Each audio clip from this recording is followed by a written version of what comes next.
Pilipinas, una sa ating mga balita. Nalubog sa baha ang nasa 150 kabahayan sa lungsod ng Parañaque dahil sa walang tigil na pag-ulan kahapon. Ang taas ng baha agad umabot hanggang balikat, bagay na isinisisi rin ng mga residente sa mga baradong kanal. Ang mga detalye ihahatid ni Giselle Ricafort. 150 kabahayan sa Barangay San Antonio Valley 8 sa Parañaque City ang nalubog sa hanggang balikat na baha kahapon.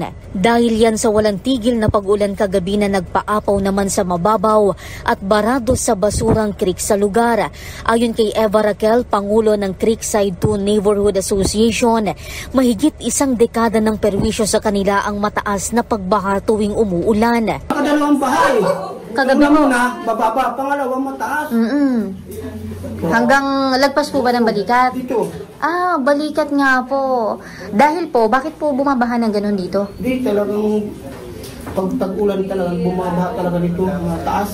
Oo. Wala pa nga, hanggang dito minsan yan. Ito.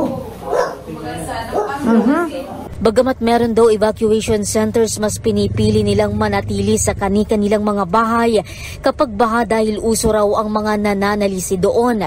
Kung noon naman ay agad daw bumababa sa kanila mga taga-barangay para mag-abot ng tulong, ngayon ay napapatanong na sila kung mahal pa ba sila ng mga lokal na opisyal.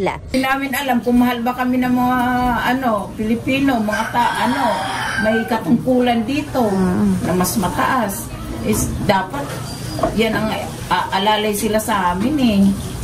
Yun ang inaasahan namin, yung tulong nila. Para sa MBC TV Network News, Giselle Ricafort, una sa Pilipinas, una sa Pilipino.